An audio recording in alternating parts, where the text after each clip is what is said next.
Good morning बच्चों, कैसे हो? बढ़िया, चलो मैं भी ठीक हूँ। बच्चों आज अपन D&F ब्लॉक का वन शॉर्ट वीडियो लेकर के आपके सामने आया हूँ। बहुत सारे बच्चों का डिमांड था, सर D&F ब्लॉक का लेक्चर डालो, बड़ा परेशान करके रखा है, बड़ी रटना पड़ता है चीज़ों को, तो आप ऐसा करो ना, आप शॉर्ट वीडियो डाल दो ना था। चलो भाई, बच्चों का डिमांड पे मैंने पूरा कर दिया। जो बच्चे कह रहे हैं उस चैप्टर का मैं लेक्चर डालता जा रहा हूँ, है ना। और आपने बहुत अच्छा प्यार दिया, आपने बहुत सपोर्ट करा। आई उम्मीद करता हूँ कि आगे भी आप इस तरह से मेरे को सपोर्ट करते रहोगे, पक्का। चलो तो लेट ना करते अपन और स्टार्ट करते अपन D&F ब्लॉक, जो कि आप जानते हैं कि 12th क्लास का इनऑर्गेनिक केमिस्ट्री का एक चैप्टर है D&F ब्लॉक। तो अपन इस चैप्टर में डी ब्लॉक और एफ ब्लॉक के बारे में पढ़ने वाले हैं। जैसा कि आप सभी जानते हैं कि पीरियोडिक टेबल को 4 ब्लॉक में बांटा गया। भाई कितने ब्लॉक में? 4। बता सकते हो? Yes sir. S block, P block, D block, F block.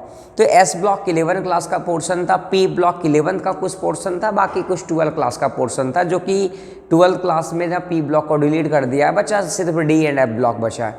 तो अपन आज वही चैप्टर को लाए हैं, D&F ब्लॉक के बारे में। तो चलो लेट ना करते, स्टार्ट अपन चैप्टर को, D&F ब्लॉक। भैया चलो, सबसे पहला बात ये आता है आपके सामने कि भाई कोई भी लोग तो यही पूछेंगे ना, दुनिया का कोई भी लोग है, और अगर आप साइंस में केमिस्ट्री खास करके पढ़ रहे हो तो भाई आपके सामने ज़रूर ये लोग सवाल करेंगे कि डी ब्लॉक एलिमेंट किसे कहते हैं। आप डी ब्लॉक एलिमेंट को कैसे पता करोगे भाई? कहेंगे या नहीं कहेंगे? बिल्कुल कहेंगे। तो जब कभी भी आपको अगर डी ब्लॉक एलिमेंट पहचानना या डी ब्लॉक एलिमेंट क्या होता है, तो मैं आपको आज बताने का कोशिश कर रहा हूँ। कहता क्या है? The element last electron inter in the कहाँ पे? डी सब सेल।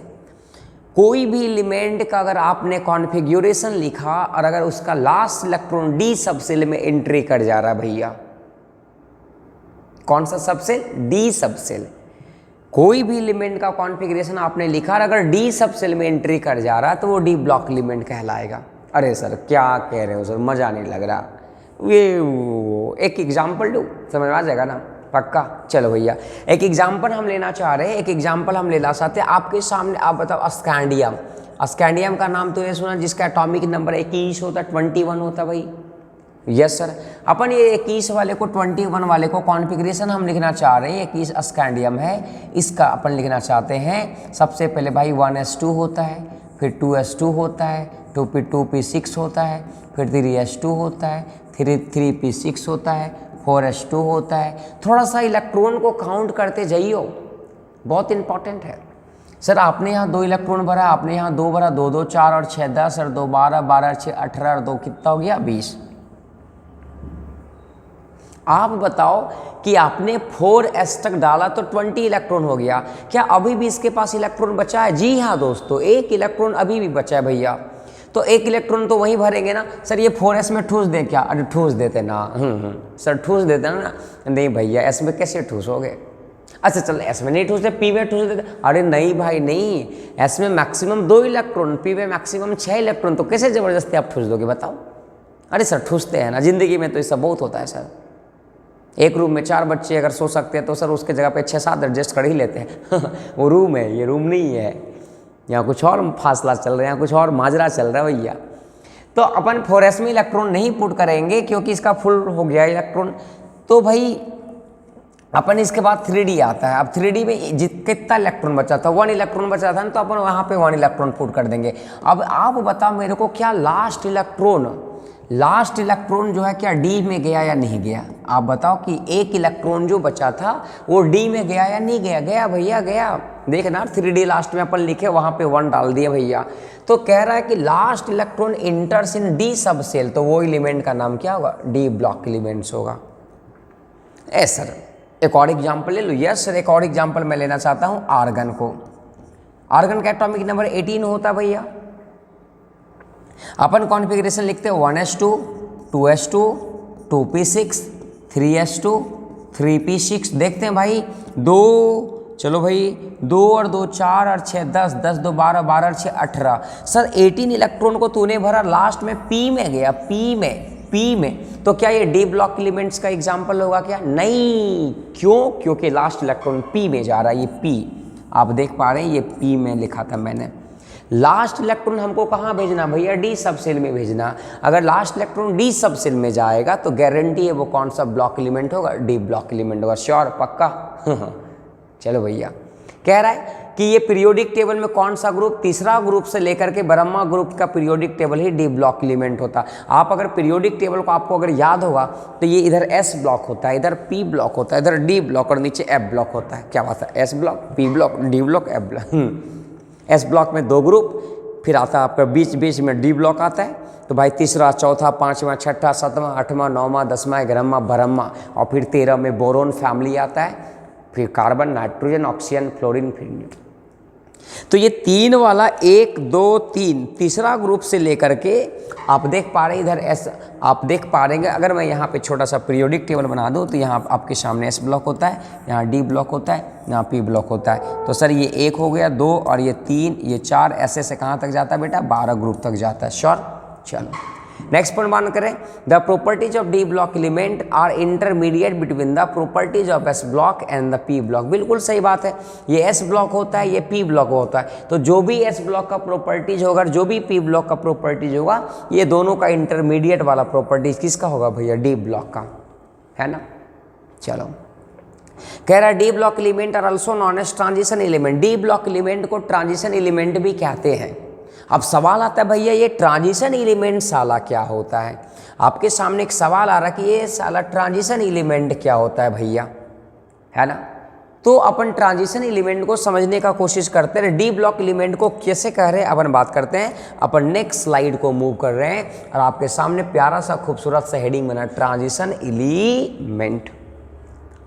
आप अगर स्टेट बोर्ड के बच्चे हो तो इसके साथ, आप अगर स्टेट बोर्ड के बच्चे हो तो आपको ट्रांजिशन एलिमेंट को लेकर के सवाल आता है कि ट्रांजिशन एलिमेंट क्या होता है। तो अपन अगर बात करें ट्रांजिशन एलिमेंट के बारे में तो क्या कह रहा है? The element having partially or incompletely filled d orbital either in atomic state or any common oxidation state or any in both are called transition element. अरे सर क्या कहना चाह रहा है सर? मज़ा नहीं लग रहा है सर। क्या कहना चाह रहा है? कह रहा है कि ट्रांजिशन एलिमेंट वो एलिमेंट को कहेंगे जिसका डी और वाइटल पार्शियली फिल्ड है या इनकम्प्लीटली फिल्ड है भैया। पूरा डी 10 नहीं होना चाहिए। डी में भाई हम जानते हैं ना, डी में भाई जानते हैं ना, डी में 3 इलेक्ट्रॉन भरा जाता है। तो डी 10 नहीं होना चाहिए, पार्शियली होना चाहिए, इनकम्प्लीट होना चाहिए। आइदर इन अपना ओरिजिनल स्टेट, आइदर इन उसका कॉमन ऑक्सीडेशन स्टेट, या फिर दोनों में भैया। जैसे हम एक एग्जाम्पल से आपको समझाना चाहते हैं। आपके सामने एग्जाम्पल दे रखा है iron, copper, manganese, cobalt, ETC करके दे रखा है। हम एक एग्जाम्पल से आपको समझाना चाह रहे भाई कि सर ट्रांजिशन एलिमेंट का मतलब क्या होता है ना। कि एक एग्जाम्पल से हम समझाना चाह रहे हैं आपके लिए। आप अगर मेरी बातों को देखोगे तो आपने अगर आयरन को आपने कभी देखा? यस सर, आपने आयरन को तो ज़रूर देखा होगा सर। आयरन तो यूज करते घर में, वो कपड़ा को है ना प्रेस कर। अरे भैया सर हमारा दिमाग जो है ना, हम बात कर रहे हैं आयरन एलिमेंट का, आपके दिमाग में ख्याल जाता वो आयरन का। क्या यार, कैसे तुम साइंस के बच्चे हो यार। हम बात कर रहे हैं आयरन एक एलिमेंट जिसका एटॉमिक नंबर 27 कितना? नहीं भैया 26 होता है। आप तो कुछ भी कह देते हो फ्लो में 27 नहीं 26 होता भैया, है ना। तो अगर ये आयरन का बात करोगे तो भाई आप मेरे को ये बताओ कि इसका ओरिजिनल ग्राउंड स्टेट में इसका कॉन्फ़िगरेशन लिखने आता है? Yes sir. सबसे पहले अपन आर्गन लिखते हैं क्योंकि आर्गन का एटॉमिक नंबर 18, तो 18 तक काम हो गया भैया। और आपको भी पता है भैया 3d6n4s2 भैया, श्योर है। तो आप मेरे को ये बताओ इसका डी और वाइटल को चेक करो। डी में क्या बताओ मेरे को कितना? 10 इलेक्ट्रॉन है क्या? No sir. कितना है? 5 है या 6 है? 6 है ना। तो आप मेरे को ये बताओ कि अगर डी में 10 रहा तभी ये फुलफिल्ड होगा। लेकिन यहाँ पे डी में तो 6 है भैया, तो क्या इनकम्प्लीट है कि नहीं है? डी और वाइटल इनकम्प्लीट है ना है भैया, पार्शियल है ना है भैया। तो जो भी एलिमेंट का डी ऑर्बिटल इनकम्प्लीटली फिल्ड हो भाई, पार्शियली फिल्ड हो भैया, तो उस तरह के एलिमेंट को अपन डी ट्रांजिशन एलिमेंट कहते हैं। अच्छा, ये तो आयरन हो गया, ग्राउंड स्टेट का कॉन्फ़िगरेशन हो गया। अपन इसका कॉमन स्टेट का निकालते हैं। तो बेटा Fe जो है वो +2 में भी एग्जिस्ट करता है। कहने का मतलब आपके सामने आर्गन हो गया, यहाँ पे 18 हो गया, यहाँ पे 3d6 होगा एंड 4s2। सर ये 4s2 से 2 इलेक्ट्रॉन निकालना, क्योंकि इसके ऊपर 2 चार्ज आ गया, आप जान रहे हैं ना, जिसके ऊपर प्लस चार्ज आता है जितना उतना ही इलेक्ट्रॉन को आपको रिमूव कर देना। तो कितना 2 आया, 2+, ये 2 इलेक्ट्रॉन को निकाल दो भैया। अभी भी बताओ क्या इसके पास कितना इलेक्ट्रॉन बचा, डी में 6 है। अब आप बताओ कि डी में अगर 6 है तो ये क्या पार्शियली फील्ड है या फुल्ली फील्ड है भैया, क्या कंप्लीट फील्ड है? नो सर, आप देख सकते हो भैया, डी में 10 रहेगा तभी ये कंप्लीटली फील्ड कहलाएगा। अगर डी में 10 नहीं है तो ये कंप्लीटली फील्ड थोड़ी कहलाएगा। आपके सामने यहाँ डी में 10 है भैया, 6 है, तो सर ये तो है ना। ये अपना कॉमन ऑक्सीडेशन स्टेट में गया तो ये हाल हुआ, ये अपना ओरिजिनल स्टेट में ग्राउंड स्टेट में था तो ये हाल था। सर मान के चल Fe जो है वो 3 में भी एग्जिस्ट करता है, Fe3+ में भी एग्जिस्ट करता है। सर Fe3+ का मतलब 3 इलेक्ट्रॉन आप रिमूव कर देना है। तो अभी भी हमने आर्गन लिखा भैया, है ना, 3d कितना लिखा भैया, 6 लिखा एंड 4s2 लिखा भैया। आप बताओ मेरे को कितना इलेक्ट्रॉन यहाँ से हटाना है? 3 इलेक्ट्रॉन, तो 2 तो यहाँ से हटेगा और 1 इलेक्ट्रॉन यहाँ से हट जाएगा, क्योंकि अपने को 3 हटाना था तो 2 यहाँ से हटाएंगे और 1 यहाँ से हटाएंगे तो क्या कितना 5 बचेगा। कोई बताओ मेरे को डी अभी भी कितना है, 5 है या 10 है या फुल्ली फिल्ड है या इनकम्प्लीट है? इनकम्प्लीट है, ये बोलना, ए बोलना भाई, इनकम्प्लीट है कि नहीं है ना। तो जब कभी भी इनकम्प्लीट फील्ड हो, फुल्ली फील्ड ना हो भैया, तो उस तरह के एलिमेंट को अपन क्या कहते हैं? ट्रांजिशन एलिमेंट कहते हैं। श्योर। यहाँ पे कुछ इंपॉर्टेंट बात क्या है कि डी ब्लॉक एलिमेंट कुछ ऐसे हैं, डी ब्लॉक एलिमेंट कुछ ऐसे हैं जो ट्रांजिशन एलिमेंट नहीं है भैया। डी, मेरी बातों को आप गौर से सुनोगे, डी ब्लॉक के एलिमेंट कुछ ऐसे हैं जो ट्रांजिशन एलिमेंट नहीं है, और वो कौन कौन सा है? Zinc, cadmium and mercury. Zinc, cadmium and mercury. जिंदगी कबाड़ा हो गई, इसको आप ट्रिक से भी याद रख लोगे। जडन का मतलब क्या भैया? जिंदगी, क्या जिंदगी। सीढ़ी का मतलब क्या? कबाड़ा, क्या कबाड़ा। और HG का मतलब क्या? हो गई, आए रे हाय, ओहो ओह भैया, जिंदगी कबाड़ा हो गई। अब सवाल ये आता है भैया कि जिंक, कैडमियम और मरकरी जो है वो ट्रांजिशन एलिमेंट नहीं, इसके बावजूद भी ये डी ब्लॉक एलिमेंट है। तो एक की पॉइंट है, आपसे मेरा सवाल है, क्या जितने सारे डी ब्लॉक एलिमेंट होते हैं क्या वो सब के सब ट्रांजिशन एलिमेंट होते हैं क्या? स्टेट नंबर, जितने भी ट्रांजिशन एलिमेंट है क्या सब डी ब्लॉक होते हैं क्या? अब मेरी बातों को गौर से सुन करके कमेंट सेक्शन में बताना कौन सा स्टेटमेंट सही, ए नंबर या बी नंबर। पहला statement, all the D block element are transition element and all the transition element are D block element. आप कमेंट सेक्शन में बताओ, मैं इंतजार कर रहा हूँ आपके कमेंट सेक्शन का भैया, पक्का। चलो, अब सवाल आता है कि ये जिंदगी कबाड़ा हो गई, मतलब जिंक, कैडमियम और मरकरी जो है वो आखिर ट्रांजिशन एलिमेंट क्यों नहीं? ये भी तो भाई डी ब्लॉक से बिलोंग करता है।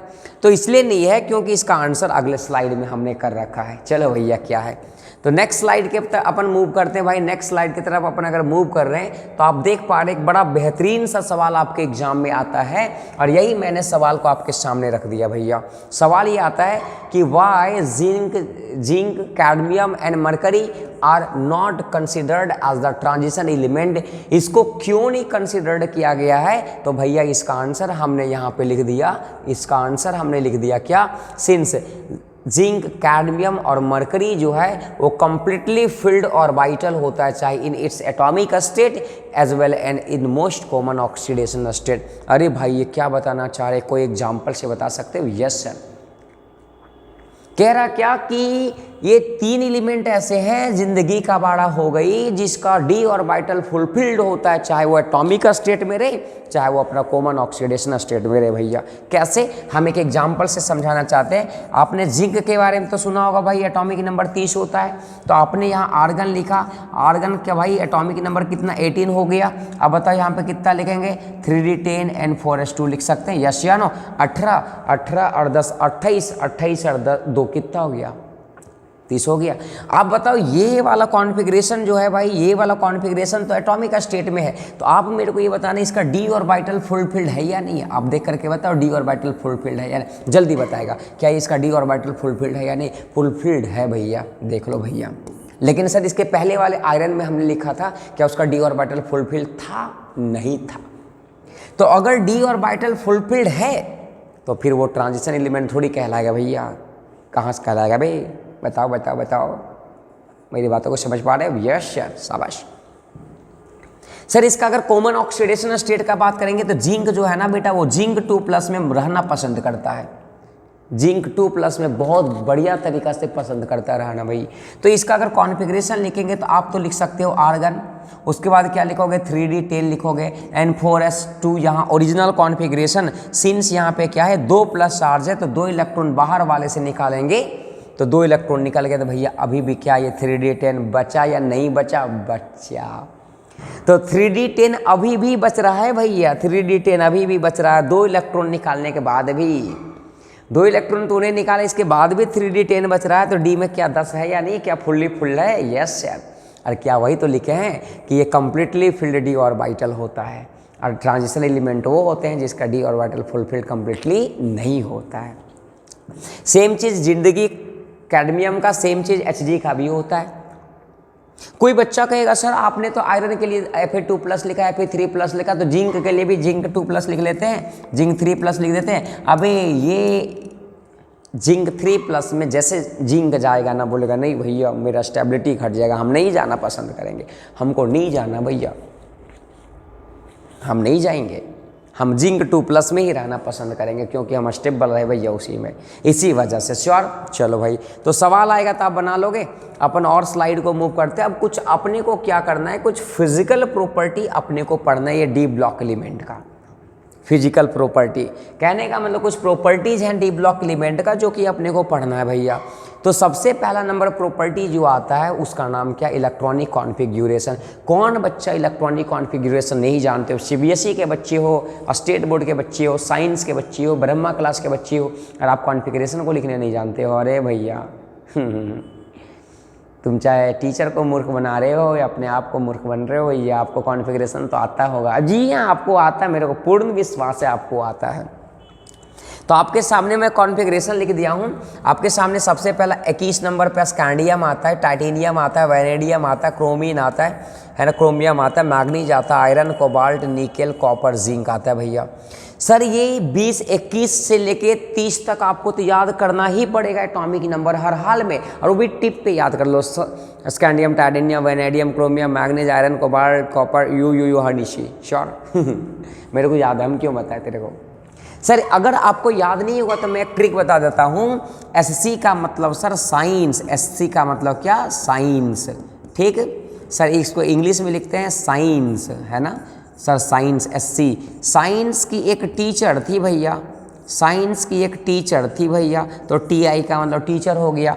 भी का मतलब सर टीचर का नाम था विनीता। नाम क्या था भैया? विनीता। भी से विनीता। सर मैडम जी का शादी ब्याह ना हुआ था तो लगाती थी कुमारी, कुमारी, CR कुमारी। ठीक, साइंस की टीचर थी, साइंस की टीचर थी, नाम था विनीता कुमारी।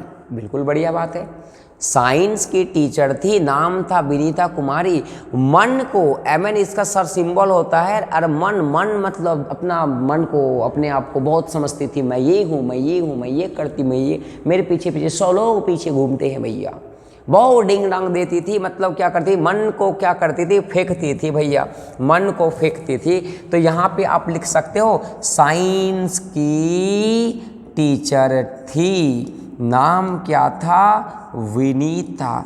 लगाती क्या थी? कुमारी। मन को क्या करती थी? फेंकती थी। तो मन को फेकोनी, बेटा ये तीनों साथ रखो, फेकोनी, फेकोनी, फेकोनी, फेकोनी, बोलो फेकोनी।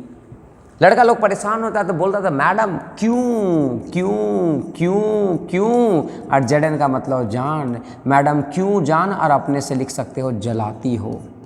मैडम क्यों जान जलाती हो। मैडम क्यों जान जलाती हो? तो ये आप ट्रिक से याद भी कर सकते हो 21 से। सर इसका कॉन्फ़िगरेशन लिखोगे तो सर 3D1 आएगा, लास्ट में 4s2 आएगा, फिर 3D2 आएगा 4s2। अच्छा यहाँ तक बेटा इसके जगह पे हम आर्गन भी लिख सकते हैं ना, argon 3D1 4s2, argon 3D2 4s2, argon 3D3 4s2। गलत हो जाएगा आपने अगर लिखा तो सर अगर आपने फ्लो में सोचा भैया, अच्छा ये 3D3 वाला हो जाएगा, माफ़ करना, सॉरी 3D3।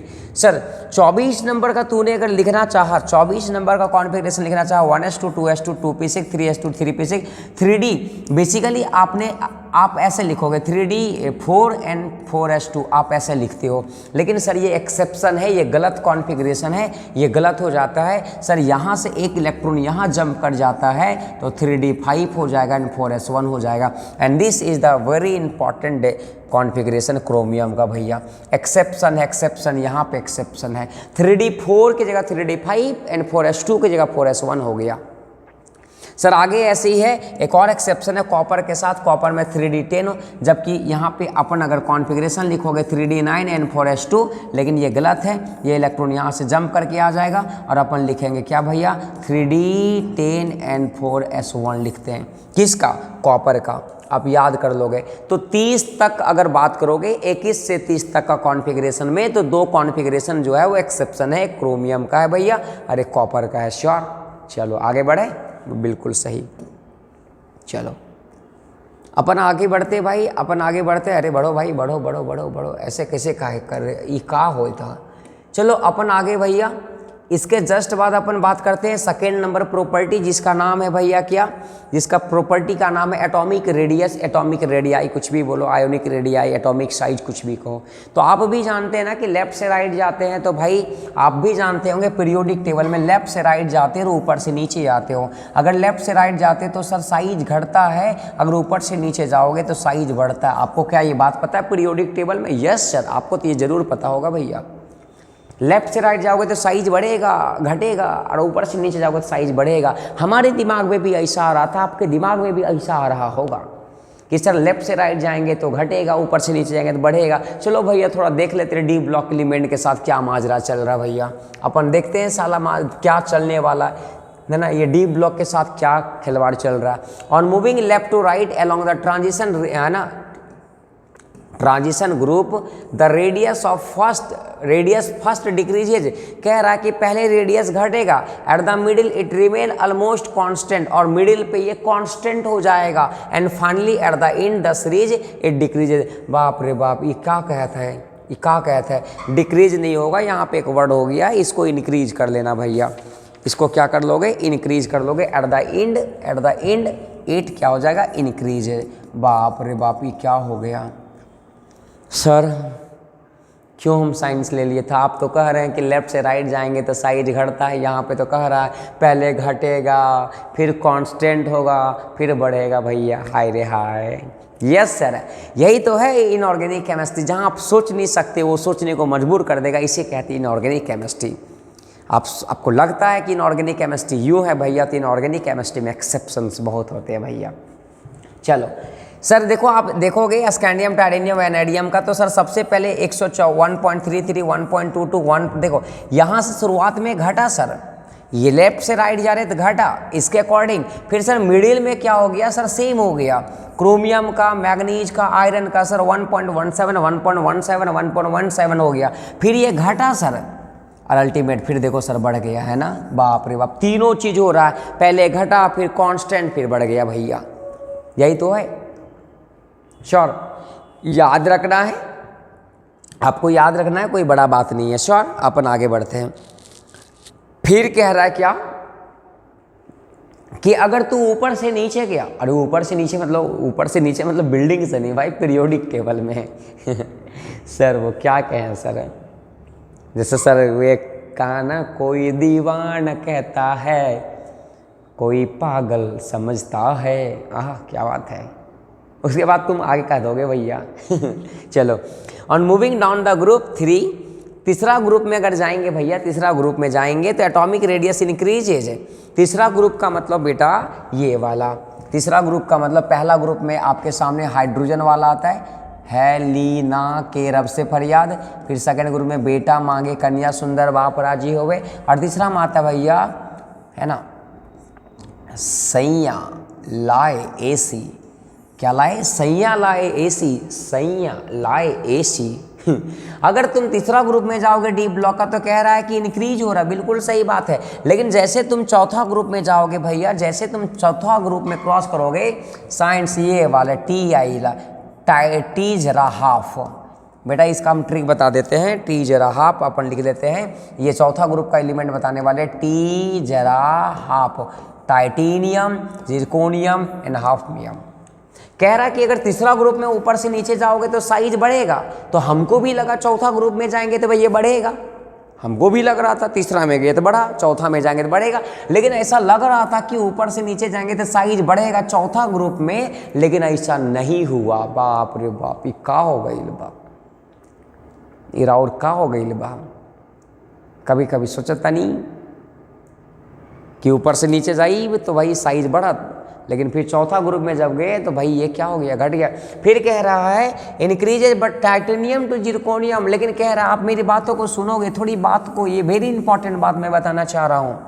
हम क्या कहना चाह रहे हैं कि सर अगर चौथा ग्रुप में जाओगे titanium, zirconium and HF, sir यहाँ से यहाँ तक कह रहा कि बढ़ रहा है, मतलब जिरकोनियम का ज़्यादा है टाइटेनियम से।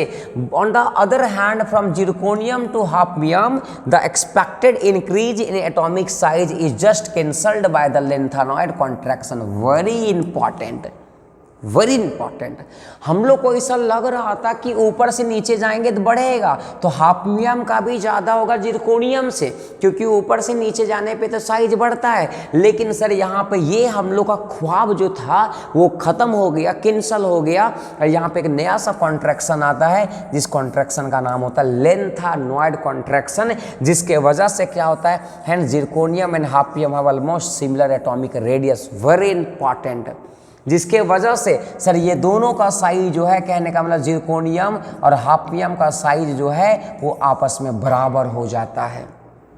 और ये दोनों ज़्यादा होता है किससे बेटा? टाइटेनियम से। वेरी इंपॉर्टेंट, नीट में जेईई में कितने टाइम सवाल पूछ रखा कि जिरकोनियम और हाफनियम का क्या साइज बराबर होता है? जी हाँ, बराबर होता है। जिरकोनियम और हाफनियम का साइज बराबर होता है। किसके वजह से होता है? तो लेंथेनॉइड कॉन्ट्रैक्शन के वजह से होता है। श्योर है? पक्का ना? बहुत बेहतरीन सवाल है। चलो भैया अपन आते हैं भाई, है ना, अपन आते हैं भाई इसके बाद क्या, आयोनाइजेशन एनर्जी तीसरा नंबर या चौथा जो भी होगा भैया, तीसरा नंबर आयोनाइजेशन एनर्जी। कह रहा है क्या, आप देखोगे मेरी बातों को तो कह रहा है क्या, द ट्रांजिशन एलिमेंट, ये एलिमेंट होगा भैया वो, है ना, the transition element has higher ionisation energy than S block but lower than the P block. आपको भी पता है ना, यहाँ पे एस ब्लॉक है बेटा, ये एस ब्लॉक है, यहाँ डी ब्लॉक है, यहाँ पी ब्लॉक है। तो सर अपन जानते हैं लेफ्ट से राइट जाने पे अपने को पता है ना, लेफ्ट से राइट जाने पे अपने को पता है ना कि साइज घटता है, साइज घटता है, लेकिन आयोनाइजेशन एनर्जी बढ़ता है। तो सर इधर से इधर जाएंगे तो बढ़ेगा, तो ये पी ब्लॉक से कम होगा, एस ब्लॉक से ज़्यादा होगा। यस सर, है ना। फिर कह रहा है chromium and copper have the very high second ionisation energy due to the stable configuration of unipositive ion. Very important point हम समझाना चाहते हैं, ये वेरी इंपॉर्टेंट पॉइंट कह रहा है chromium and copper, chromium and copper have very high second ionisation energy. Very important है, कह रहा कि क्रोमियम और किसका, क्रोमियम और कॉपर का सेकेंड आयोनाइजेशन एनर्जी बहुत ज़्यादा होता है स्टेबल कॉन्फ़िगरेशन के वजह से। चलो एक बार हम समझाना चाहते हैं यहाँ पे, सर आप क्रोमियम के बारे में बात करो और हम कॉपर के बारे में बात करते हैं। क्रोमियम का सर क्या होता है, आर्गन होता है, N3D5 होता है, N4S1 होता है। सर कॉपर का बात करोगे तो आर्गन होता है, 3D10 होता है, N4S1 होता है। सर सेकेंड आयोनाइजेशन एनर्जी का मतलब क्या है कि आप सेकेंड टाइम, फर्स्ट टाइम आपने एनर्जी जो दिया इलेक्ट्रॉन को निकालने के लिए, आपने जो एनर्जी दिया, तो अपन 4s1 से इलेक्ट्रॉन को निकालना चाहेंगे क्योंकि बाहर वाले ऑर्बिट में वही है। तो आपने पहली बार में एनर्जी जब इससे दिया और ये इलेक्ट्रॉन निकल गया, 4s1 निकल गया, तो भाई जैसे ये निकलेगा तो क्या क्रोमियम के ऊपर प्लस चार्ज आ जाएगा, क्योंकि क्रोमियम ने एक इलेक्ट्रॉन को निकाल दिया भैया। और सर अब कह रहा है कि अगर इसमें से इलेक्ट्रॉन को आप क्या करना चाहोगे, अब 3d5 से इलेक्ट्रॉन, अब ये भाई ये आपने एक बार एनर्जी दिया तो I1, अब फिर से दोगे तो इसको अपन I2 कहते हैं। कहने का मतलब क्रोमियम +1 से एक इलेक्ट्रॉन और निकालना चाहते हो तो इसके लिए एनर्जी देना पड़ेगा जिसका नाम होता है I2। आपको लगता है कि ये 3d5 से इलेक्ट्रॉन निकल जाएगा, और अगर निकल जाएगा तो आप निकाल करके दिखाओ भैया। सर निकल तो जाएगा लेकिन एनर्जी बहुत चाहिए, उतना क्रोमियम नहीं होने देगा। इसलिए नहीं, क्योंकि ये डी जो है ना सर, डी में 5 इलेक्ट्रॉन है और आपको भी पता है ना डी में 5 रहने का मतलब हाफ फील्ड है। और हाफ फील्ड वाला क्या होता है सर, हाफ फील्ड वाला आपको भी पता है ना सर, हाफ फील्ड वाला पता है ना क्या होते हैं, अस्टेबल होते हैं सर, अस्टेबल। यस सर, इसका मतलब क्या है कि सेकेंड आयोनाइजेशन एनर्जी क्रोमियम का बहुत ज़्यादा होता है स्टेबल कॉन्फ़िगरेशन की वजह से, इसके ऊपर +1। सर सेम चीज़ कह रहा कॉपर का, सर कॉपर से तूने एक बार एनर्जी दिया I1 दिया तो सर एक इलेक्ट्रॉन निकल जाएगा, कहने का मतलब 4s1 हो गए, ये खत्म। अब बचेगा सर कॉपर के ऊपर प्लस चार्ज आ जाएगा, सर कॉपर के ऊपर प्लस चार्ज आ जाएगा। और अगर कॉपर प्लस के ऊपर से फिर से अगर एनर्जी दे करके निकालना चाहेंगे तो सर अब मेरे पास कॉन्फ़िगरेशन था क्या, मेरे पास कॉन्फ़िगरेशन था आर्गन एंड 3d10 था एंड 4s0 था। सर अब इसी इलेक्ट्रॉन को निकालना अपन चाह रहे 3d10 से। सोचो 3d10 से, आपको लग रहा है कि 3d10 इलेक्ट्रॉन निकाल देगा, अरे 3d10 इसलिए नहीं निकालेगा ना रे बेवकूफ़ों बच्चों, नहीं हो। क्यों नहीं निकालेगा, क्योंकि डी में 10 होता है, और डी में अगर 10 है तो फुलफिल्ड है, और फुलफिल्ड वाला क्या होता है, स्टेबल होता है। तो कोई इंसान अपना चाहेगा स्टेबिलिटी से खो करके इनस्टेबिलिटी की तरफ जाना नहीं। इसी वजह से ये डी से इलेक्ट्रॉन निकालना पॉसिबल नहीं होता है। इसी वजह कहता है कि यूनिपॉजिटिव आयन जब कभी भी क्रोमियम और कॉपर का होता है तो उसका इलेक्ट्रॉन आयोनाइजेशन एनर्जी सेकेंड बहुत हाई होता है। Similarly Mn and zinc have the high very third ionization energy. इसी तरह से अगर मैग्नीज का बात करोगे, जिंक का बात करोगे तो कह रहा कि इसका भी थर्ड आयोनाइजेशन एनर्जी बहुत ज़्यादा होता है। सर एक बार एग्जाम्पल से अपन समझ जाते हैं कैसे, आप मेरी बातों को देखोगे। एक जिंक का ले लेते हैं। यस सर, जिंक से आपने पहली बार एनर्जी दिया I1 तो सर जिंक के ऊपर +1 हो जाएगा। सर इसका कॉन्फ़िगरेशन क्या होता है, 3d10 और 4s2 होता है। सर आपने एक बार इलेक्ट्रॉन दिया तो आपने एक बार एनर्जी दिया, आपने एक बार एनर्जी दिया तो सर एक इलेक्ट्रॉन यहाँ से निकलेगा। अभी भी सर इसका क्या हो जाएगा, 3d10 हो जाएगा एंड 4s1 हो जाएगा। इधर आर्गन है भैया, इधर आर्गन है, आप परेशान नहीं होना। सर अगर फिर से हम एनर्जी देंगे तो क्या I2 कहलाएगा, और I2 सर कहलाएगा तो S से इलेक्ट्रॉन निकालना आसान है, S1 है तो निकाल सकते हैं अपन एनर्जी दे करके। तो सर जैसे हमने एनर्जी दिया तो अब जिंक के ऊपर 2+ चार्ज आ गया, जिंक के ऊपर 2+ चार्ज आ गया, और सर अब क्या हो जाएगा, 3d10 हो जाएगा एंड 4s0 हो जाएगा, और यहाँ आर्गन है। सर एक बच्चा पार्टी से मैं सवाल करूंगा, एक बच्चा पार्टी से मैं सवाल करूंगा, अगर फिर से एनर्जी आप दे करके इलेक्ट्रॉन निकालना चाहते हो तो क्या पॉसिबल है इलेक्ट्रॉन निकल जाएगा? नहीं। क्यों क्यों क्यों नहीं निकलेगा? सर इसलिए नहीं निकलेगा क्योंकि अब डी, इसके पास तो इलेक्ट्रॉन है नहीं भैया 4s में।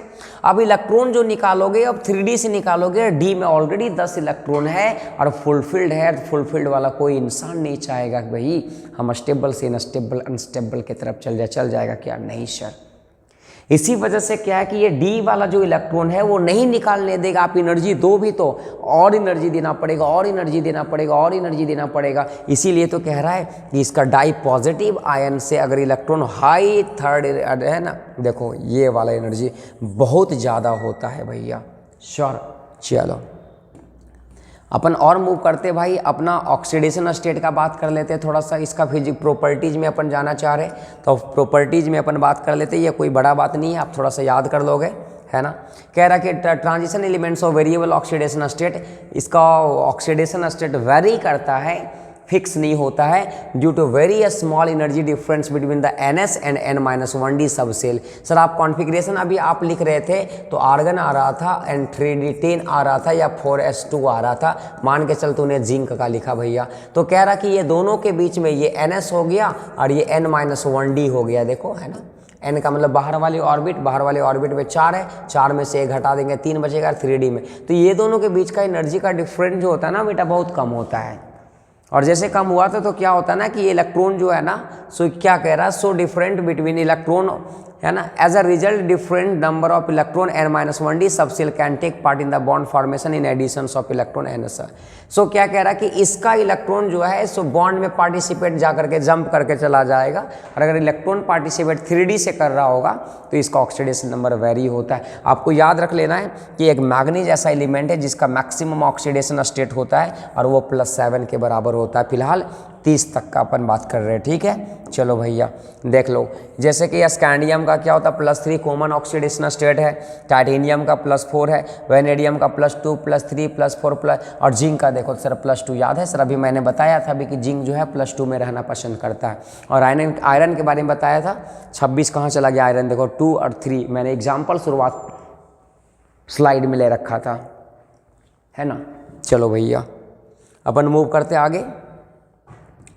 अगला भाई क्या, मैग्नेटिक प्रॉपर्टीज। मैग्नेटिक प्रॉपर्टीज का मतलब होता है मैग्नेटिक प्रॉपर्टीज का मतलब क्या होता है भाई, sir magnetic property, magnetic movement अपन निकालते हैं, कैसे निकालते हैं, वेरी इंपॉर्टेंट, यहाँ से नीट का फिक्स कर देना, ठीक है।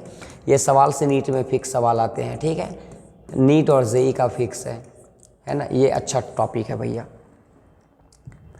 कह रहा है क्या कि the compound of transition element are generally paramagnetic in nature due to the presence of unpaired electron. कह रहा है कि ट्रांजिशन एलिमेंट जो होते हैं, ट्रांजिशन एलिमेंट जनरली जो होते हैं वो पैरामैग्नेटिक होते हैं क्योंकि उसके पास अनपेयर्ड इलेक्ट्रॉन होता है। पैरामैग्नेटिक वो होता है जो कि जिसके पास अनपेयर्ड इलेक्ट्रॉन होता है भैया, है ना। और मैग्नेटिक मूवमेंट हम लोग एक फार्मूला से निकाल सकते हैं, न्यू बराबर √n+2। सर कन्फ्यूजन करने के लिए एग्जामिनेशन में आप नीट और जेई में यहाँ 1 नज़र आएगा 2 के जगह, आपको 1 नज़र आता है, 1 सूझता है आपको साले, है ना।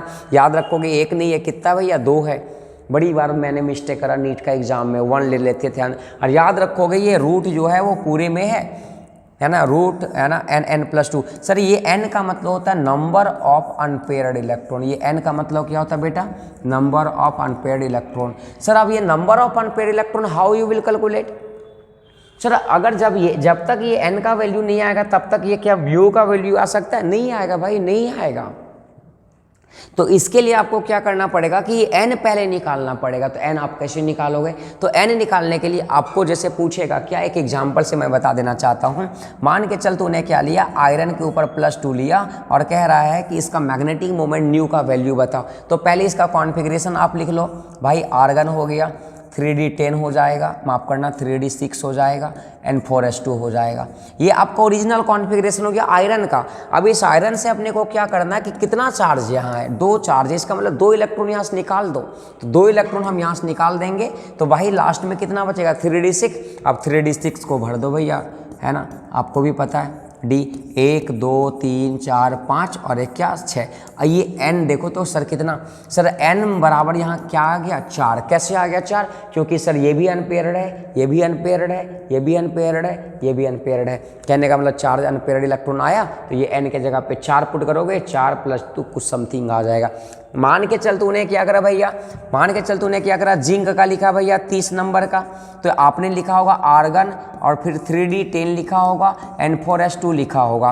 अब जिंक का 2+ का अगर पूछ दिया भैया, जिंक 2+ का पूछ दिया भैया, तो 2 इलेक्ट्रॉन यहाँ से निकाल दो। और 2 इलेक्ट्रॉन जब निकालोगे तो यहाँ कितना बचेगा 3d10। अब डी में 10 इलेक्ट्रॉन भरना है भाई, डी में 10 इलेक्ट्रॉन भरो, 1 2 3 4 5 6 7 8 9 10। कोई बताना यहाँ पे एक भी ऐसा है जो अनपेयर्ड इलेक्ट्रॉन होगा, नहीं सर 0 है, एक भी, सब पेयर्ड में है, सब जोड़ा में है भैया।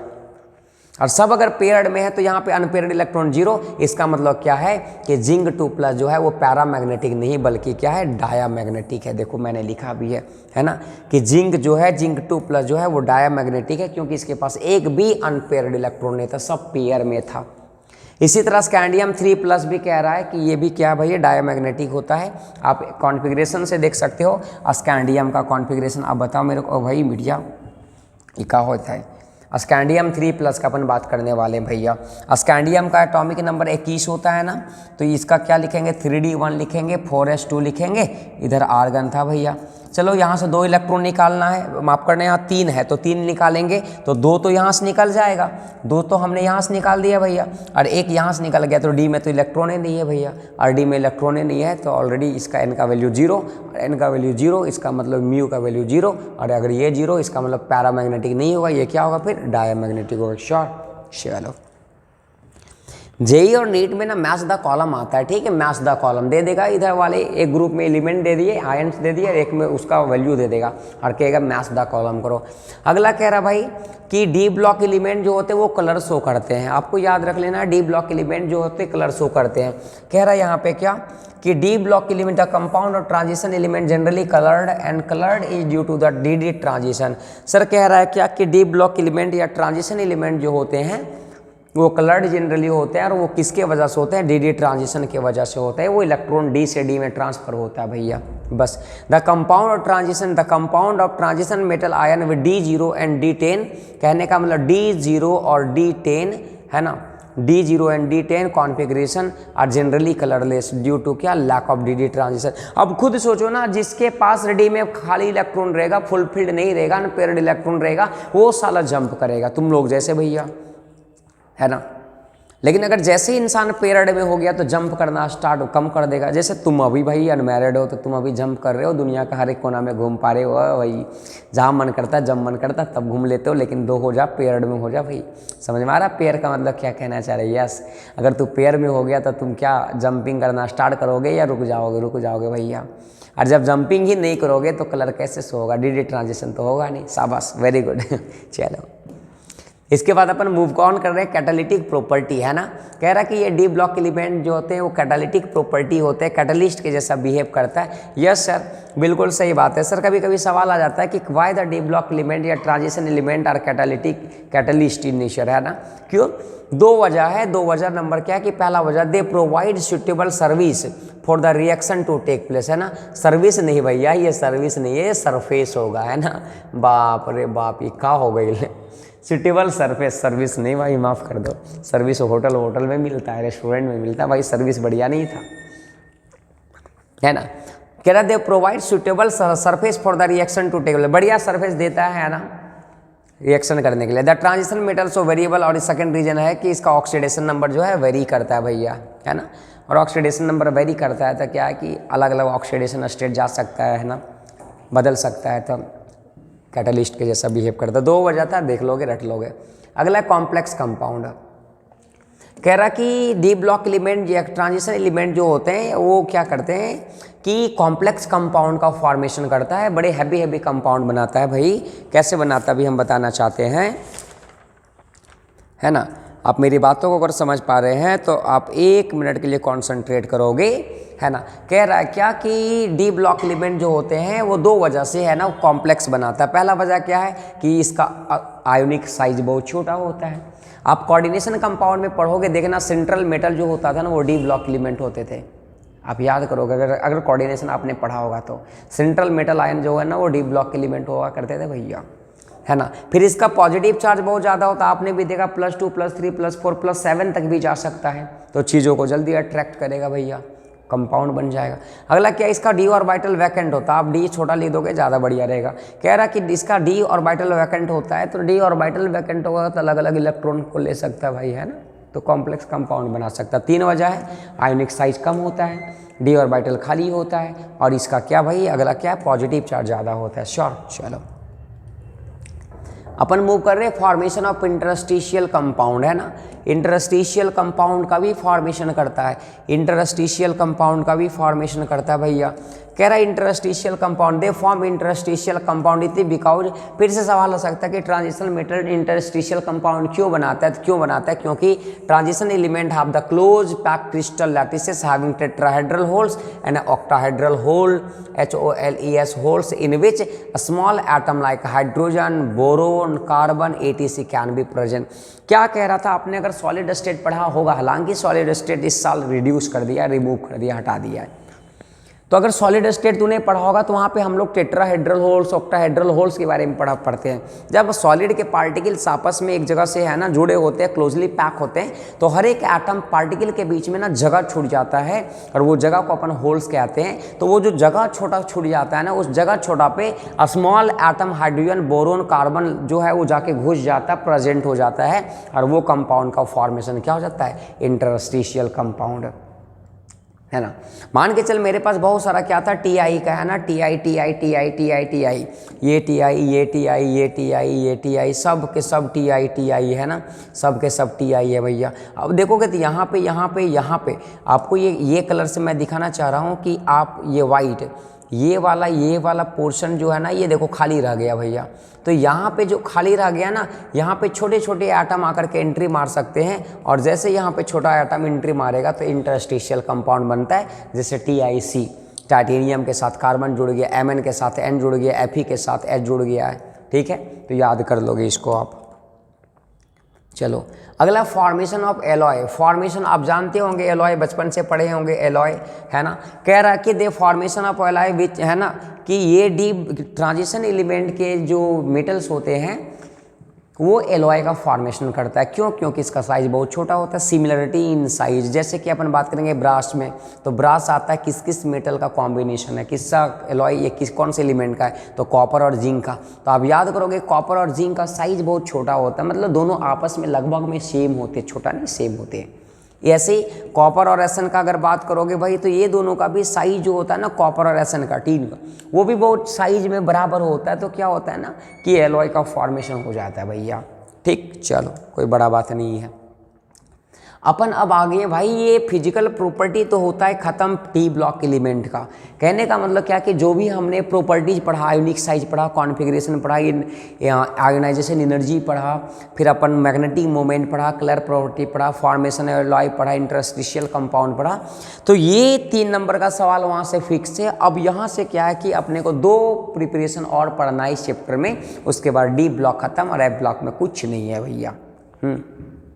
श्योर। तो अपन सबसे पहला पोटासियम डाइक्रोमेट का प्रिपरेशन पढ़ते हैं। पोटासियम डाइक्रोमेट का प्रिपरेशन पढ़ने वाले हैं आज हम। फिर KMnO4 का भी, पोटेशियम पर मैग्नेट का भी प्रिपरेशन अभी पढ़ेंगे अपन, है ना। तो अगर पोटासियम डाइक्रोमेट का प्रिपरेशन जानना चाहोगे तो कह रहा है कि पोटासियम डाइक्रोमेट का प्रिपरेशन जो है भैया, वो कौन से मेथड से करते हैं, तो वो जो होता है ओर, उस ओर का नाम होता है क्रोमाइट ओर भैया। क्या नाम होता है? क्रोमाइट ओर होता है भैया। अपन पोटासियम डाइक्रोमेट अगर बनाना, पोटासियम डाइक्रोमेट का फॉर्मूला किसी को पता है? Yes sir, CK2K2Cr2O7 is the formula किसका? पोटासियम। हमको ये बनाना, तो ये बनाने के लिए कह रहा कहाँ से लाना पड़ेगा? क्रोमाइट ओर से लाना पड़ेगा। अच्छा मैं थोड़ा सा देख लेता हूँ, स्लाइड दिख रहा है वाइट स्क्रीन या नहीं दिख रहा है?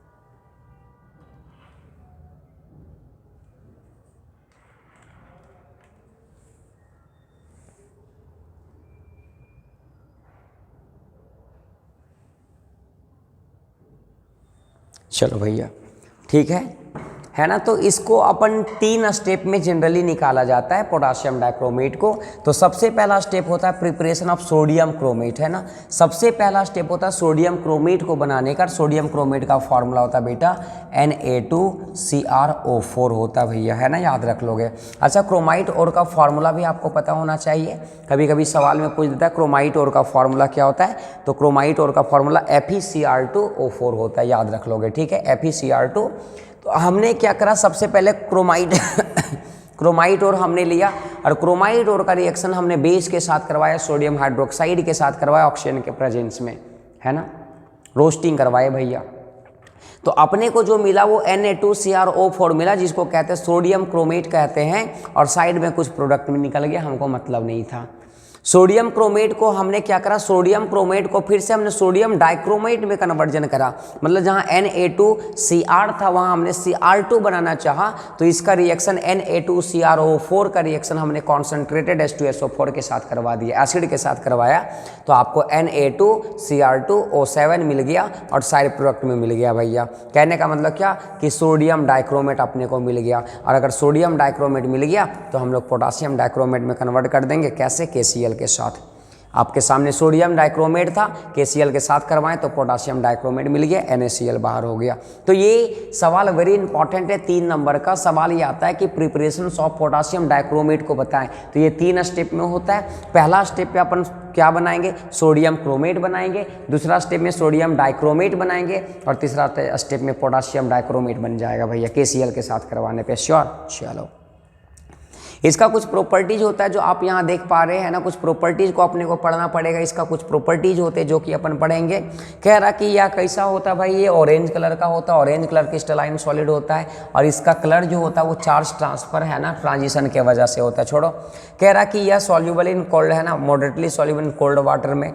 सर इसका कुछ रिएक्शन है जो हीट के साथ अपन करवाने चाह रहे हैं, मतलब पोटासियम डाइक्रोमेट का रिएक्शन हीट के साथ करवाएंगे तो क्या होने वाला है, तो क्या होने वाला, आप मेरी बातों को देखोगे। सर पोटासियम डाइक्रोमेट का फॉर्मूला क्या होता है, K2Cr2O7। सर अगर तूने इसको हीट किया, अच्छा सर इसका कलर कैसा होता है, कोई बताना मेरे को भाई। पोटासियम डाइक्रोमेट का कैसा कलर होता है, ऑरेंज कलर होता है भैया, ये ऑरेंज कलर का है ना।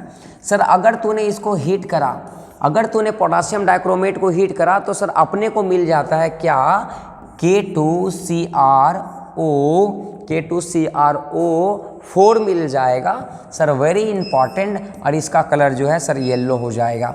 सर देखा, पोटासियम डाइक्रोमेट को तूने हीट किया तो देख क्या बन गया, K2CrO4 मिल गया भैया आपके सामने।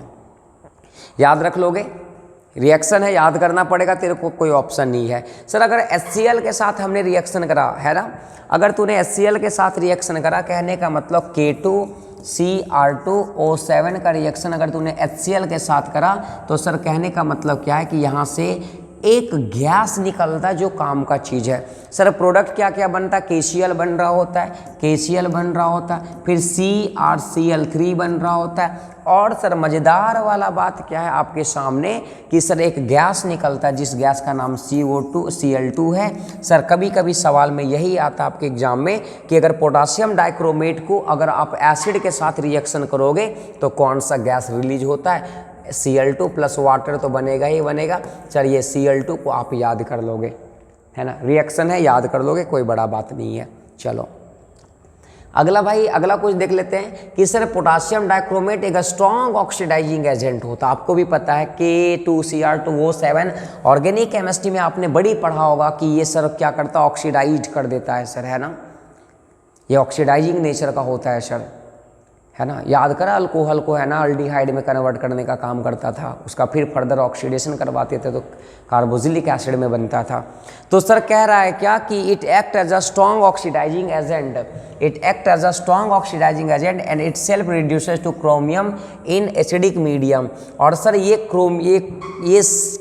K2Cr2O7 में जो क्रोमियम होता है वो एसिडिक मीडियम में क्रोमियम 3+ में कन्वर्ट होता है। कहने का मतलब क्या, आप मेरी बातों को अगर गौर से समझोगे तो सर आपको एक चीज़ समझना पड़ेगा। सर हमने क्या करा, Cr2, माफ़ करना हम दूसरा कलर लेते हैं भाई पेन का, Cr2O7 2-। सर मैंने क्या करा, यही तो है भाई, अरे K2 होता था ना तो K हट गया तो 2- चार्ज आ जाएगा ना। यस सर, इसका रिएक्शन हमने करवाया एसिड के साथ, H+ के साथ करवाया रिएक्शन। तो आप याद रख लोगे कि जैसे, अच्छा इसका ऑक्सीडेशन स्टेट आप निकाल सकते हो। यस सर, एक क्रोमियम का निकालना था 2x मानेंगे, क्योंकि अगर एक क्रोमियम रहता तो x लेते, -7 गुना ऑक्सीजन का -2 होता है ना तो 14 हो जाएगा।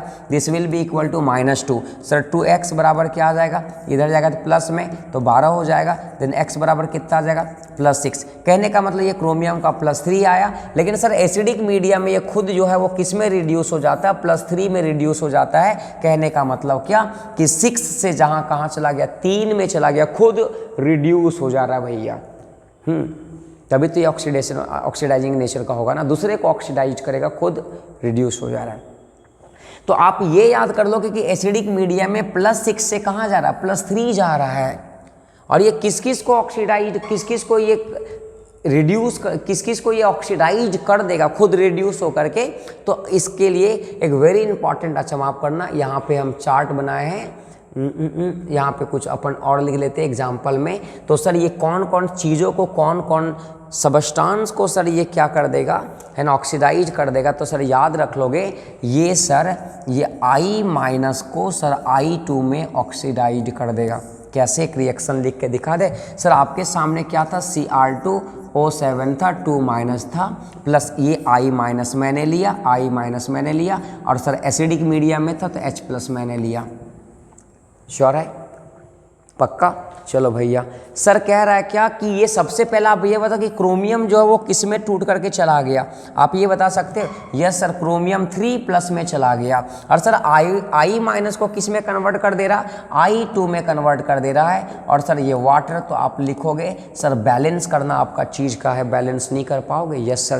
सर 3 नंबर का सवाल, रिएक्टेंट इतना दिया रहेगा, आपको प्रोडक्ट लिखने के लिए कहेगा, तो आप हमेशा याद कर लोगे कि क्रोमियम 2 Cr2O7 एसिडिक मीडियम में, ये क्रोमियम 3 में टूटा। सबके लिए किसी के भी साथ रिएक्शन करवा रहा है, रिएक्शन अगर पॉसिबल है तो ये +6 से +3 में जाएगा, और ये I- से I2 में जा रहा है, और बाकी वाटर है। बाकी सर बैलेंस करना मेरे हाथ का चीज़ है, हम बैलेंस कर लेंगे। जैसे मान के चल मैंने क्या करा कि मैंने क्या करा, एक और एग्जाम्पल लिखा भैया, मैंने एक और एग्जाम्पल लिया। जैसे ये क्या करता है कि H2S को सल्फर में, ये H2S को किस में कन्वर्ट कर देता है बेटा, सल्फर में कन्वर्ट। तो सर हम रिएक्शन क्या लिखेंगे, Cr2O7 प्लस क्या लिखेंगे, H2S लिखेंगे। कौन सा मीडियम में, एसिडिक मीडियम में। सर सबसे पहले ये बताओ क्रोमियम कहाँ पे चला जाता है, तो क्रोमियम 3+ में चला जाता है। ये कॉमन है, हम तो बार बार कह रहे हैं ना, ये कॉमन है। और सर H2S में सल्फर कहाँ, सल्फर S चला जा रहा है। सर वाटर आप निकाल दोगे। बाकी सर बैलेंस करना मेरे चीज़ का, क्या बैलेंस नहीं हो जाएगा। यस सर, रेडॉक्स रिएक्शन में बैलेंसिंग तो तूने करा होगा भैया, देख लोगे, वेरी इंपॉर्टेंट रिएक्शन। रिएक्टेंट देकर के प्रोडक्ट पूछेगा आपसे।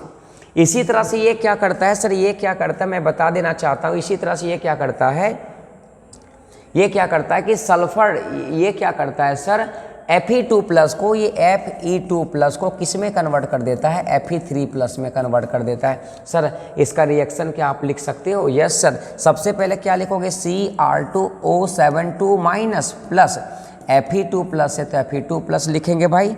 उसके बाद अपन क्या लिखने वाले, एसिडिक मीडियम है तो H+ लिखेंगे। और सर कोई बताओ क्रोमियम खुद कहाँ चला जा रहा है, तो Cr3 में चला गया। सर Fe2+ कहाँ जा रहा है, तो Fe3 में जा रहा है, Fe3 पे जा रहा है भाई, अपन लिख देते हैं प्लस Fe3+ में। और सर वाटर है, वाटर लिखना ही पड़ेगा। सर बैलेंस करना आपके हाथ का चीज़ है, क्या नहीं बैलेंस कर पाओगे क्या। Yes sir. सर 3 नंबर का सवाल यहाँ से बहुत बेहतरीन बनाता आपके एग्जाम में सर। इवन नीट और जेई में भी सर रिएक्टेंट देकर के प्रोडक्ट आपसे पूछ सकता है सर। तो सर ये किस किस को ऑक्सीडाइज करता, मैं एक चार्ट बना देता हूँ 2-3 जगह करके, है ना, 1-2 मैं बता देता हूँ कि सर ये किस किस को करेगा।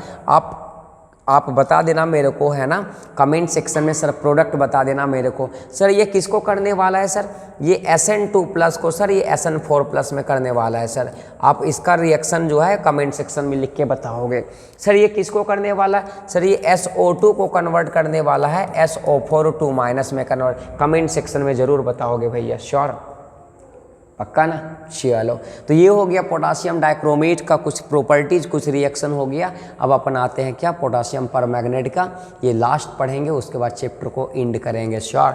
चलो, है ना, पोटासियम डाइक्रोमेट, पोटासियम परमैंगनेट भैया, ठीक। हाँ, आ रहा है समझ में ना, कुछ फास्ट है ना, इसलिए थोड़ा सा फास्ट करना पड़ा बेटा कि 1 शॉर्ट वीडियो लंबा ज़्यादा ना हो जाए वीडियो, इसी वजह से थोड़ा स्पीड मैंने बढ़ा दिया। आप क्या करोगे, आप अपना स्पीड को थोड़ा कम कर लेना, ठीक। चलो पक्का, चलो भैया। कह रहा है क्या कि सर अब हमको पढ़ना है पोटेशियम परमैंगनेट, जिसका फॉर्मूला होता है बेटा KMnO4। आप पढ़े होंगे ऑर्गेनिक केमिस्ट्री में, ऑक्सीडाइजिंग एजेंट होता है सर। KMnO4 K2Cr2O7 है ना सर, ऑक्सीडाइजिंग एजेंट होता है सर। हाँ चलो भैया, कह रहा है क्या कि इसका प्रिपरेशन देखेंगे तो इसका प्रिपरेशन पायरुलोसाइट से अपन करते हैं। कहाँ से करते हैं बेटा? पायरुलोसाइट से, जिसका फॉर्मूला क्या होता है? MnO2 होता है ना। कह रहा कि ये पायरुलोसाइट फ्यूज करते हैं KOH और K2C2O7 ग्रीन कलर का KMnO4 इज ऑब्टेन। बस एक रिएक्शन है, अब 2 स्टेप है। हमने MnO2 का रिएक्शन करवाई, ये MnO2 है भैया। ये हमने MnO2 का रिएक्शन करवाया KOH के साथ करवा दिया या K2Cr2O के साथ करवा दिया, कोई इशू नहीं है।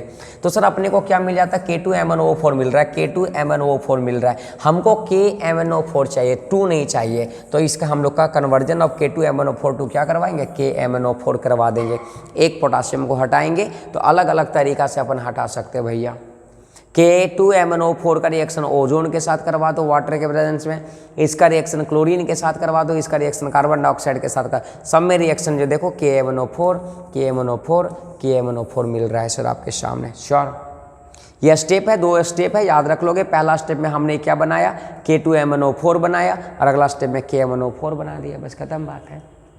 श्योर, चलो अपन इसका इसी तरह प्रॉपर्टीज को जानना पड़ेगा। सर ये भी कि वही चीज़ करता है जो है ना वो पहले करा था भाई। ये भी क्या करता है? ये पर्पल कलर का होता है, क्रिस्टलाइन सॉलिड है ना, वो ऑरेंज कलर का होता है। सर इसका रिएक्शन अपन करवा देते हैं कुछ। इसको अपन अगर हीट करोगे, KMnO4 को अगर आपने हीट किया भैया, तो सर अगर आप हीट करोगे तो ये किस में टूट जाता है? K2MnO4 में टूट जाता है, K2MnO4 में टूट जाता है सर, है ना। सर इसका कलर सर कैसा था? इसका सर आप नाम बता सकते हो?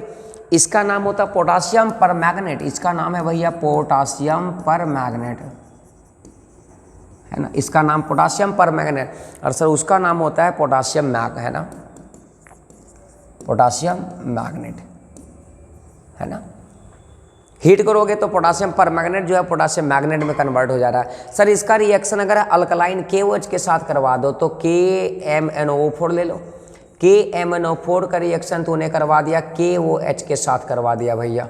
तूने जैसे KOH के साथ करवाया तो K2MnO4 मिल जाएगा आपके सामने, K2MnO4 मिल जाएगा, है ना। यही पोटासियम मैग्नेट मिल जाएगा, बस खत्म बात है, आप याद रख लोगे, ठीक।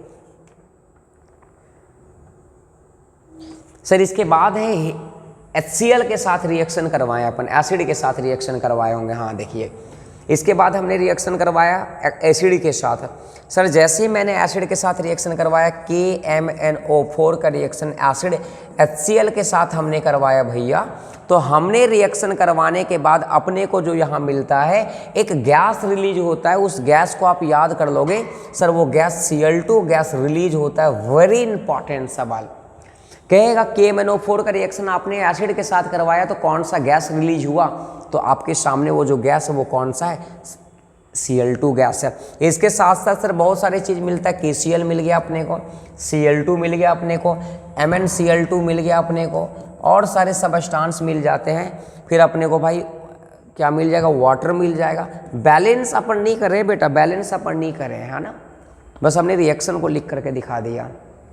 चलो फिर इसी के जैसा ये ऑक्सीडाइजिंग प्रॉपर्टी करता है। It act as acidic basic medium neutral में करता है भाई, कोई बड़ा बात नहीं है। अपन आगे स्लाइड को बढ़ा रहे हैं तो अपन क्या पाते, थोड़ा आप मेरी बातों को देखोगे, है ना। अच्छा इसका कुछ अपन रिएक्शन कर लेते हैं क्या, है ना। ये किस किस को कन्वर्ट कर पाएगा, किस किस को ऑक्सीडाइज कर पाएगा, तो इसका भी अपन एक चार्ट देख लेते हैं। श्योर ना। चलो भैया, सर एक चीज़ याद रख लोगे कि सर ये क्या करता है, ये एसिडिक मीडियम में सर, ये एसिडिक मीडियम में सर, ये एसिडिक मीडियम में सर KMnO4 जो है ना सर, एसिडिक मीडियम में जो है ना सर, ये अपने आप में Mn2+ में टूट जाता है, Mn2+ में टूट जाता है सर। पहले इसका ऑक्सीडेशन स्टेट निकाल सकते हो sir? Yes sir. Sir potassium का 1 होता है। अच्छा ये K को हम हटा करके यहाँ चाहेंगे तो क्या माइनस लिख सकते हैं? बिल्कुल लिख सकते हैं ना। तो सर इसका X मानेंगे, एक ऑक्सीजन का 2 होता -2, तो 4 दूना -8 -1 सर, X बराबर कितना गया? +7। सर यहाँ +7 से कहाँ जा रहा है सर? +2 में जा रहा है सर। तो क्या रिड्यूस हुआ sir? Yes sir, oxidation number sir घट रहा है ना, और जिसका ऑक्सीडेशन नंबर घट रहा है उसी को रिडक्शन कहते हैं। और ये खुद रिड्यूस हो रहा है, दूसरे को ऑक्सीडाइज करेगा भैया। तो आप याद रख लोगे कि एसिडिक मीडियम में Mn2 में जाता है, तो अब ये किस किस को ऑक्सीडाइज करता है, किस किस को, आप थोड़ा सा मेरी बातों को देखोगे भाई, अरे भाई बड़ा कहाँ चला गया रे, हाँ भाई है ना।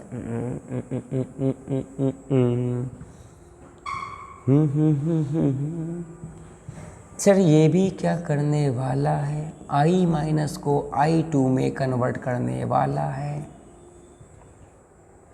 सर अपन इस रिएक्शन को थोड़ा देखोगे तो सर KMnO4, ओहो KMnO4 मैं क्यों लिख रहा हूँ, MnO4 माइनस लिखता ना, I माइनस लिखता ना, H लिखता ना प्लस के साथ एसिडिक मीडियम में। सर आप बताओ ये Mn किस में टूट रहा है सर, Mn2 प्लस में टूटता है सर। ये I माइनस को किस में टूट रहा है सर, I2 में टूट रहा है सर। और वाटर अपन लगा दे सर, बैलेंस करने नहीं आ जाएगा। यस सर, क्या बात कर रहे हो, बैलेंस करने नहीं आएगा, आ जाएगा। सर आपको ये याद रखना है Mn जो है वो Mn2 प्लस में, कहने का मतलब ऑक्सीडेशन नंबर 6 से 2 में चला जाएगा, ये फिक्स है एसिडिक मीडियम के लिए। और आपको ये याद रखना है कि I माइनस को किस में कन्वर्ट कर रहा है, I2 में कन्वर्ट कर रहा है, ये आपको पता होना चाहिए। जैसे ये जो है वो क्या करेगा, ये H2S को भी कन्वर्ट कर देगा किस में, H2S को भी किस में कन्वर्ट कर देगा, S में कन्वर्ट कर देगा। क्या इसका आप रिएक्शन नहीं लिख सकते, yes sir, MnO4 minus plus क्या H2S प्लस क्या H प्लस। सर एरो का साइन, सर ये Mn किस में टूट रहा है सर, Mn2 में टूटता है सर। सर H2S को किस में कन्वर्ट कर रहा है सर, S में कर रहा है सर। वाटर लगा देंगे सर, बैलेंस करना अपने हाथ का चीज़ है। Yes sir, no yes sir, है ना, कुछ समझ आया। चलो भैया, तो ये और सारी चीज़ों को है ना, ये किस किस को और अपन बता देता, किस किस को ऑक्सीडाइज कर देगा, ये SO2 को कन्वर्ट कर देगा सर, SO4 में कन्वर्ट कर देगा सर, है ना, 2 माइनस। सर ये क्या करने वाला है सर, ये SO3 2 माइनस को सर ये भी कन्वर्ट कर देगा सर, SO4 2 माइनस में कन्वर्ट कर देगा सर। ये सर क्या करने वाला सर, NO2 माइनस को सर ये NO3 माइनस में कन्वर्ट कर देगा सर, है ना। सर इसी तरह सर ये Fe2 प्लस को सर, ये Fe2 प्लस को सर ये Fe3 प्लस में कन्वर्ट कर देगा सर। क्या आप इसका रिएक्शन जो है सो लिख लोगे? यस सर, आप रिएक्शन जरूर लिखो, कमेंट सेक्शन में बता दो भैया, बड़ी मेहनत से लगता है पढ़ाने में। चलो जस्ट इसके बाद आता है आपके सामने एफ ब्लॉक एलिमेंट, है ना। एफ ब्लॉक एलिमेंट जो है सो कुछ नहीं है, कह रहा है कि एफ ब्लॉक एलिमेंट जिसका लास्ट इलेक्ट्रॉन किस में जाएगा भैया, आपके सामने लिखा है कि last electron inter in the F सब सेल, वो डी सब सेल था या एफ सब सेल में। इसको अपन दो भाग में तोड़ते हैं, लेंथानॉइड और क्या एक्टानॉइड, है ना। एक्टिनाइड्स में लेंथानाइड्स में टूटते हैं, है ना। कुछ लेंथानॉइड का सर कुछ कुछ इंपॉर्टेंट एग्जाम्पल है, कॉन्फ़िगरेशन है जो कि आपको याद कर लेना है, काम का चीज़ है ना। और एक आएगा इसमें सी, एक आएगा इसमें EU और एक आएगा यू, एक आएगा ZD। सर ये तीन कॉन्फ़िगरेशन एक्सेप्शन है और ये तीनों को लेकर के नीट और जेई वाला ने बहुत बार पूछा है, आप याद कर लोगे। तो ये सी का जो सर आप कॉन्फ़िगरेशन मैं लिख देता हूँ, XE हो जाएगा 4F1 5D